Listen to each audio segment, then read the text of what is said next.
Jadi Uni Soviet dulu itu adalah salah satu negara yang paling berpengaruh di dunia, ya. Apalagi dalam hal landscape politik dunia, khususnya politik global, ya. Jadi mulai dari Perang Dunia ke-1 sampai ke akhirnya ya kita sering tahu lah yang namanya Cold War, ya, yaitu rival abadinya antara Amerika Serikat dan juga Rusia gitu. Namun di tahun 91 akhirnya Uni Soviet itu terjadi perpecahan, ya. Pecah menjadi banyak bagian gitu. Mulai kalian mungkin pernah dengar Slovakia, mungkin pernah dengar Slovenia, ya negara-negara Eropa Timur lah yang sekarang itu bisa disebut seperti negara Balkan, ya. Nah, itu tuh negara pecahan Soviet. Nah, berdirilah negara Rusia, ya, dan pada saat itu presidennya adalah Boris Yeltsin.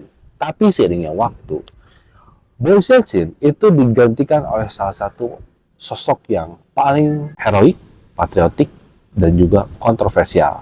Siapakah dia? Yuk kita bahas.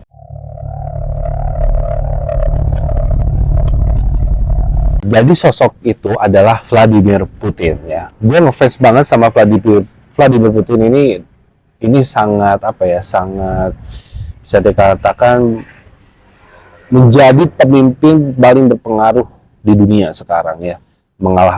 Popularitasnya mengalahkan Dalai Lama dan juga Paus Fransiskus gitu.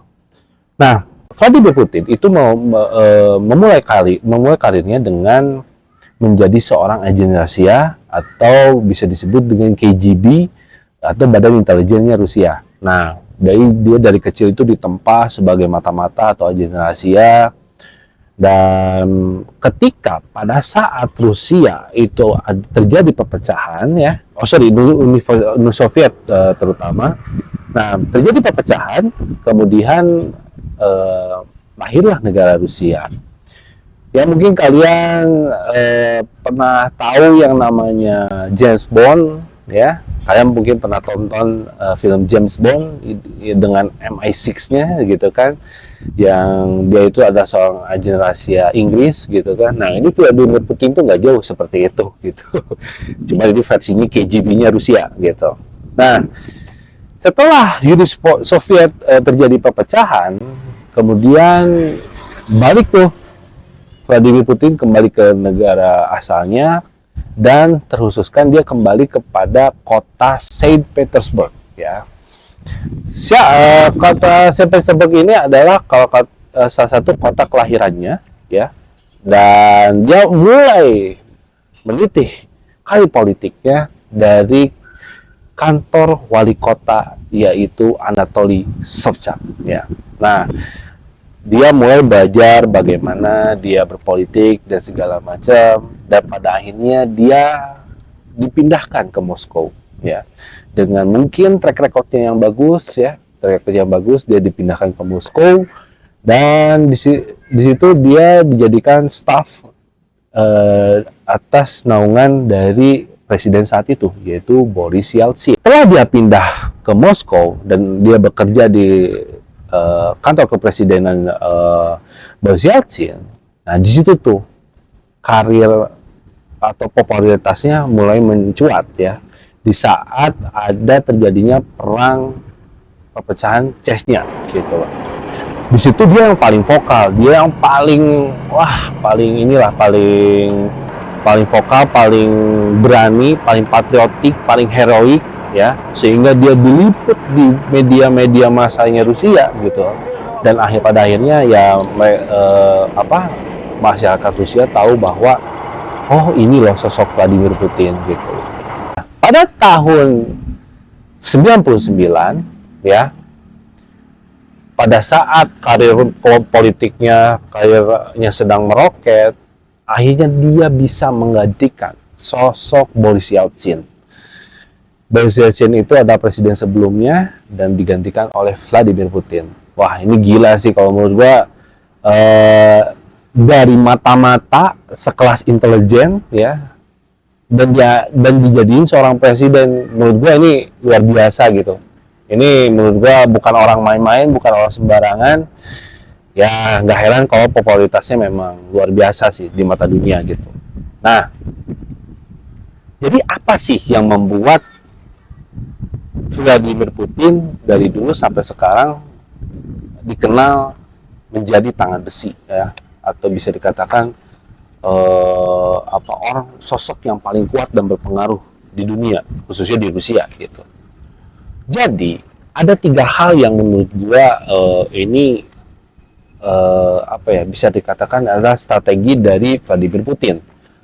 Yang pertama adalah mengunci para oligarki, ya.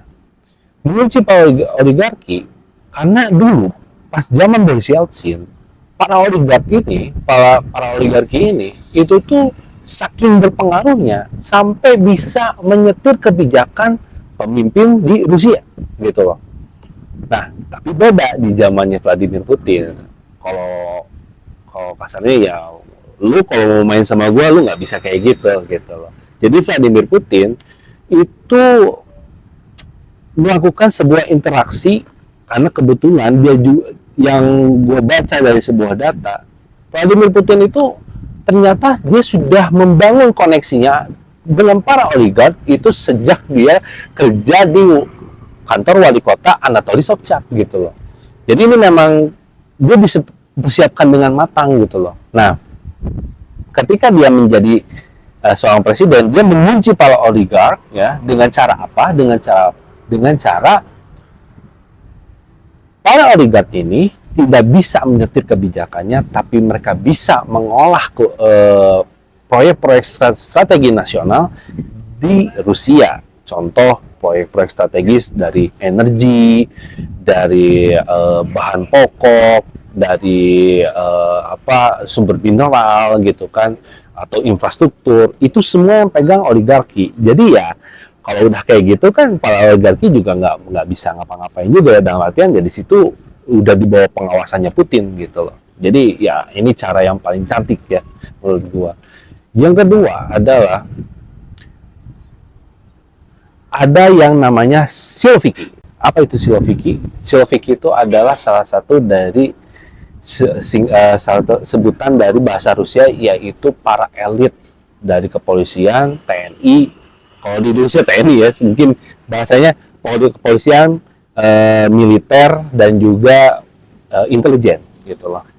Nah, dulu di zaman Boris Yeltsin, mereka para elit atau para Siloviki ini itu tidak pernah dikasih kenyamanan, ya, alias ya lu benar-benar dikunci gitu. Kehidupan ya tergantung dari pemimpinnya.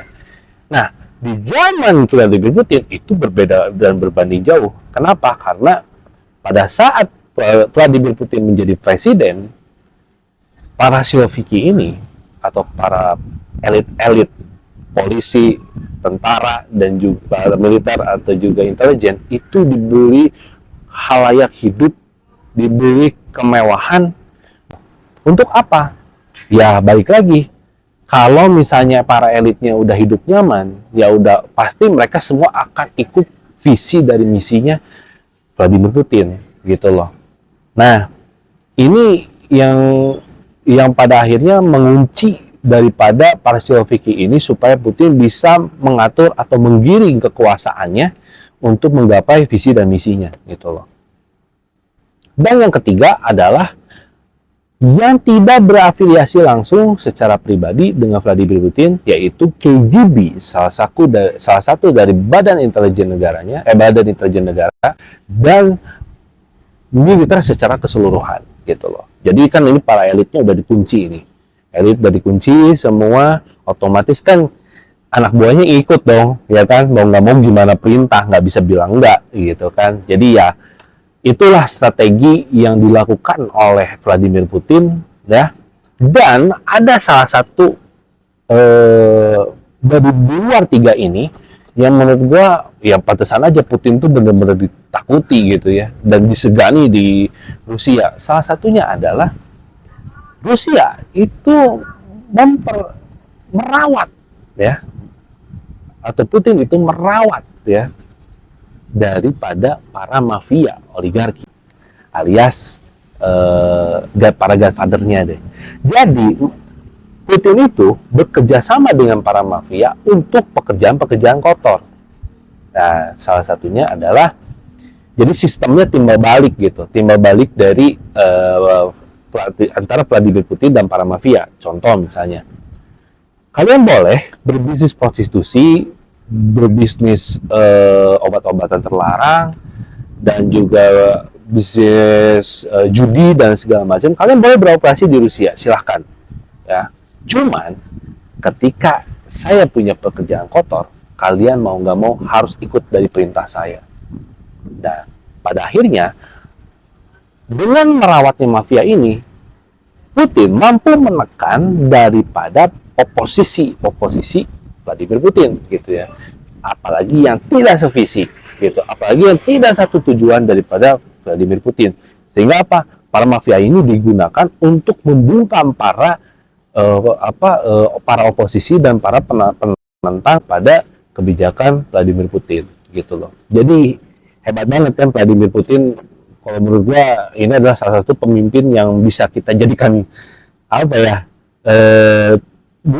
kalau untuk pekerjaan kotornya mungkin ya kita bisa diskusikan gitu ya, tapi dari segi strategi pemikirannya menurut gua ini salah satu pemimpin yang terkuat, dan menurut gua ini adalah satu pemimpin yang tangannya benar-benar bukan besi lagi tapi udah baja gitu loh. Ya, jadi intinya yang apa yang dilakukan Vladimir Putin, apalagi yang gue dengar sekarang di tahun 2024, beliau akan mencalonkan kembali, dan ini adalah salah satu daripada bagaimana caranya seorang pemimpin mempertahankan kekuasaannya. Itu sih bagi gue gitu, secara gue pribadi, pandangan gue menilainya ke situ gitu loh. Tapi deja vu nggak sih? Kayaknya keadaannya sama ya, sama di Indonesia. Atau jangan-jangan Presiden Jokowi belajar dari Vladimir Putin. Oke, kita diskusi di kolom komentar ya.